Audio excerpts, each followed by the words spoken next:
سرًا وجهرًا. And so he spends out of that wealth secretly and openly.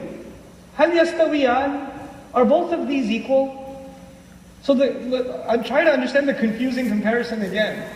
On the one hand, there's a slave incapable of anything. On the other hand, someone who has money that Allah has given him wealth, and he spends out of it how? Secretly and openly. How could this even be a comparison? It doesn't even make sense at first glance. What is Allah talking about?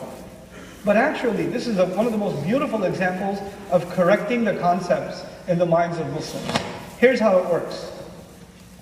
People who say they're free, they don't want any authority over them. Essentially, Allah is saying they are slaves. They are totally owned. Their money owns them.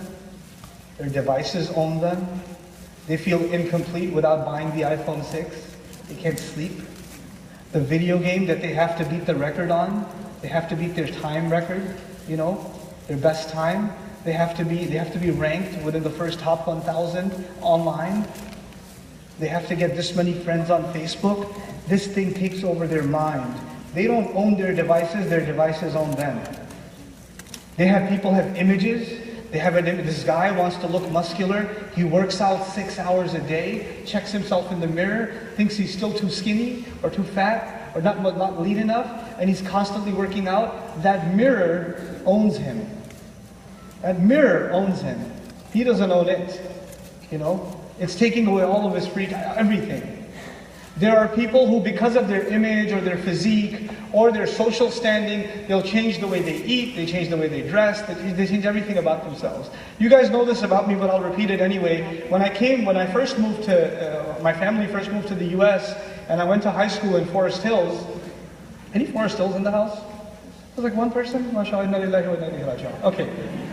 So Forest Hills, at the time, when I went, there was barely any Muslims there at all, right? And when I first walked into the classroom, my only experience before then was the Islamic schooling in Saudi, in Riyadh. So I go from that to high school here in Queens, and I noticed something. These kids are totally free. They could do whatever they want. This guy's chewing gum in the classroom. That is like death. He should be sentenced. He should be hung. But he's chewing death. This other guy's got feet up on the table. The teacher doesn't say anything. This guy's, trying to hit on this girl. And in the middle of biology class, they're working out their chemistry, whatever, I see this and I'm like, they have even their teachers don't control them. These guys are completely free. But about 6 months in, I realized that it was only like an image of freedom. It wasn't freedom at all. 6 months in, you realize if you want to survive high school, you better fit in. And you better pick one group to fit in with. Either you got to go the hip-hop road, or you got to go the heavy metal road, or you got to go the goth kids, or you got to pick a road. And once you pick one of those cliques, you better dress like them, talk like them, walk like them, listen to the same kind of music as they do. Your demeanor entirely should change. Everything about you needs to change if you want to fit in. Which is a kind of freedom or slavery? It's slavery. Now this kid's got to wear his hat a certain way. He's got to pull his pants down a certain amount. Not because he wants to, but because he needs to belong. He needs to belong in the group of low pants. So he has to do it. Why? I didn't do this. And it's not my foot, it's not my stomach, I swear. Okay. So now, what Allah is saying is what you think is freedom is actually what? Slavery. And the people who accept Allah's slavery, what does Allah do for them? He frees them from all other kinds of slavery. They're no longer owned by their money. They're no longer owned by what other people think. They're no longer owned by the pressures of society. They're no longer owned by the expectations of anybody else. They only want to meet the expectations of Allah, and that's it. Their unseen master, and that's it. Nothing else bothers them. So they don't feel peer pressure anymore. They don't feel it. You understand, there's a girl, I give this example often, but it's relevant in this discussion. A girl goes to high school and wears hijab. And when she wears hijab, she gets called a terrorist, they make fun of her, people call, you have a bomb in your book bag, they say all kinds of crazy things to her. And she gets depressed. And on top of that, she gets even more depressed because these girls, they get to dress however they want every day, or rather not dress, And they get to put makeup on and do this stuff and that, and then, she thinks to herself, she gets to look so pretty, all the boys think she's cute, I don't get to do anything, everything in my religion is haram, I'm so controlled, I'm so restricted, these people are so free.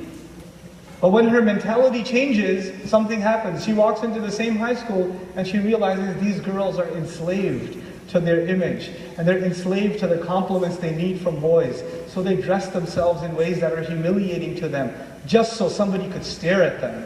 Just so they want to be treated like a person, but they dress and get kicks out of when they're looked at with animalistic looks. I feel sad for them.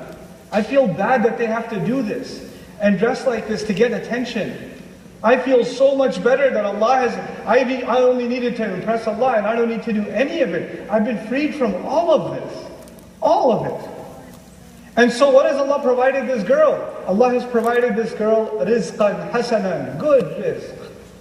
Allah will make you wealthy. You would think a slave is bankrupt. Yes, a slave of everyone else, everything else is bankrupt. A slave of Allah, Allah will give you.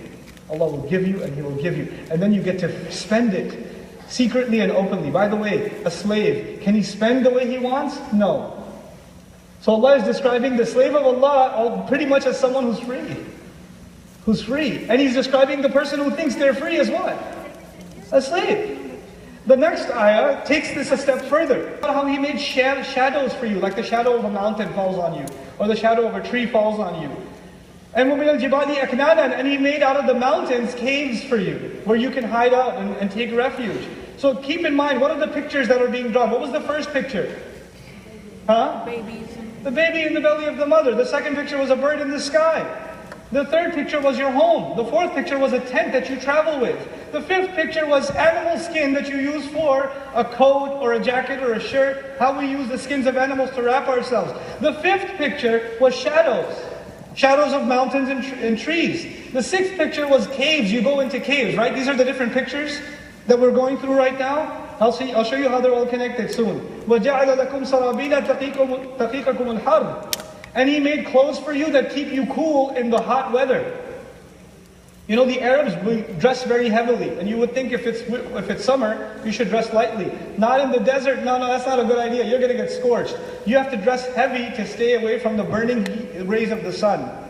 So that you have clothes that Allah gave you that keep you cool in the middle of the heat. Why? What did I do? Sorry. Okay. There's this guy over there that keeps going. Okay. Then Allah says, finally, وَجَعَلَ لَكُمْ سَرَابِيلَ. And He also made other kinds of clothes for you, تَقِيكُمْ بَأْسَكُمْ, that serve as armor. When do you use armor? In war. In war. Okay, let's go back. What was the first image? You want to replace it? Yeah. Oh, sweet. Okay. Okay. This is pretty cool.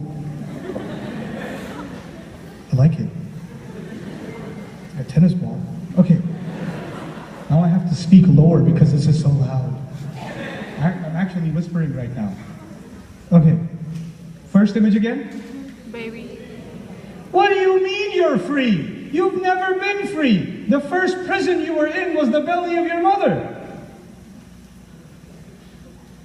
You have no freedom. You think you're free. And you forgot all about that, didn't you? You don't remember what that looked like. So if you want to remember, next time you see a bird hung in the middle of the sky, see its size relative to the entire sky. That's what you were inside the belly of your mother. But the one who's holding it in place was the one holding you. That little fluid in place when you were inside the womb of your mother. The next time you forget how insignificant you are, look at a bird in the sky. And birds come down eventually. And you came out eventually. Didn't you? What was the next image? After the birds, you remember? Animal skin. Homes. What do you think you're free?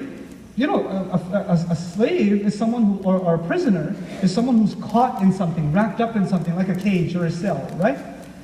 So the first prison was what? Mother's belly. The second, your home is a prison. You can't leave your home. You're not free. You're bound. You go back to your cell every night. You go back. And even when you do leave, you have to take a what with you? A tent. And every night, when you want to be protected, you go back inside. You're wrapped up again. And even when you leave your tent, you're wearing clothes. You're wrapped up inside your clothes. What do you mean you're free? You're not free. When it's cold, you have to put warm clothes on. When it's warm, you have to put cool clothes on. You have no freedom.